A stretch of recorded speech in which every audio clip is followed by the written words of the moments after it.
21 minutes 6 seconds. Elevation 1379 meters.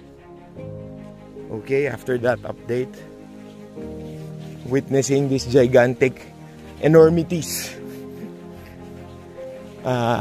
you can't help but stand in awe of how little and how small and how minuscule and inconspicuous you are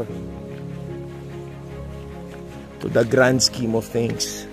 And yet, God breathed life to you because you are important. You were intended to manage and shepherd His creation. Siyempre, kung ikaw ay pinag-utusan ng boss mo, di mo pwedeng gawin yung gusto mo lang gawin.